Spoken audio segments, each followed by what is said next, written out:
This is your reminder to always start standing. It's good to be back. Been away for a little bit, trying to brainstorm new ideas for the channel, and what I came up with was to do what I've always done. For now. Still in the process of trying to figure out some direction, still learning, still growing. Had some blue belt buddies roll with me after the class, and I did the expert move of getting them to do live training before I jumped into roll. That's the real jiu-jitsu. Anyway, here are my rounds with Chris and Frankie. Left hop. Alright, gang, grab a different.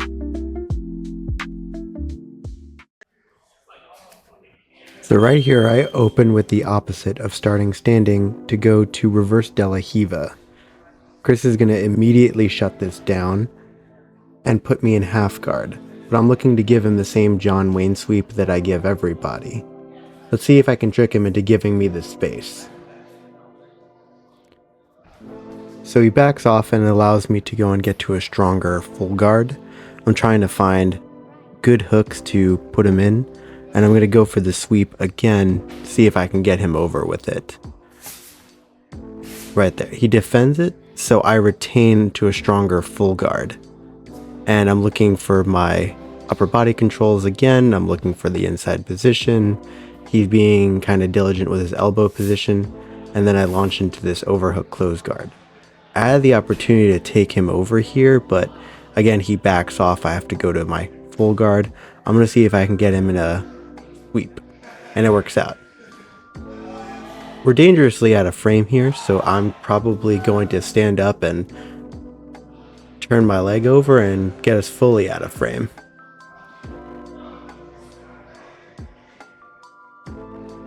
As you can see, I try to put my shoulder pressure on to both bring him back into frame and keep him pinned. I lose the position and the underhooks to do this, but he takes it out because he's being very kind to me, but he's trying to sweep me, which is not so kind. I'm going to try and keep pressing his biceps down, play inside his guard, get us back into frame, and then also try to open this guard. Alright. Being open and closed guard is a real problem, so I'm just going to stand up here since jiu-jitsu isn't even real and try to open his closed guard that way. This is a great position to be swept, but Chris is going to go and elect to go back to standing with me. And then I'm going to elect to not let him do that. I want to put in my X guard and get a quick sweep. Love that sweep. This is a great sweep for getting straight into a leg entanglement. Chris is also learned in the dark arts, so he's looking to counter me as I put in my butterfly ashis, my ashis, whatever, and he's going to start to look to grab my foot to pull in and recounter, but I'm going to elect to just go and get up from here and give up on that whole game. I want to look to get a quick pass, but he is going to put in a strong reverse de la Hiva. Maybe show me how it's done. Alright, that was embarrassing. Now it's time for me to reach into my own bag of tricks and show him the good old reliable John Wayne. Always feeling good to hit that move. I always think in my head, taking you for a ride, Pilgrim. And then I go home and watch like 3 hours of Western movies. I'm gonna run out of time for Chris here, but now it's time for a roll with a real bandito with Frankie. Now, there's no hard feelings in this. I feel Frankie was trying to take the initiative, but let me know in the comments if you think that this was a little too aggressive. I'm of the opinion that it really isn't. This is a combat sport that we're practicing, and there's potential to cause serious injury if we're not careful with each other. Frankie's a pretty careful guy. I'm pretty careful with everybody I roll with.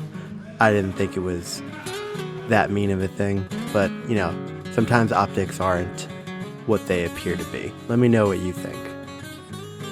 Now that my videographer is on vacation, it's time to bring us out of frame so I can go and be tapped out. Now, I have to be careful with Frankie here, because in reality, this is a position where he likes to go for the wrist lock. In the past, he's gone for it on me and he managed to catch it. And because of him, now I have to count on one hand all of the people who have wrist locked me in my life. And he's number 5. So now, for me, the trick is to go and find a superior position where I can go and capture his wrists and get him in the same lock. He's being very recalcitrant, a word that actually Chris taught me, and I'm trying to find a way to block his elbow. Here he's trying to spin out, I try to respin to go and get back to my back exposure, trying to get him out gift wrapped, and I want to pull him from the back attack. So naturally, I'm going to give up on my dreams of trying to catch Frankie in a wrist lock today and go for the quick finish with the back choke, the rear naked strangle, the rear naked choke. I'm fitting in, but obviously out of frame. It's really hard to see the hand fighting that's going on. So I'm going to give up on trying to reframe this to go and put in a quick sub on Frankie, since we're using short rounds, 3 minutes to work here.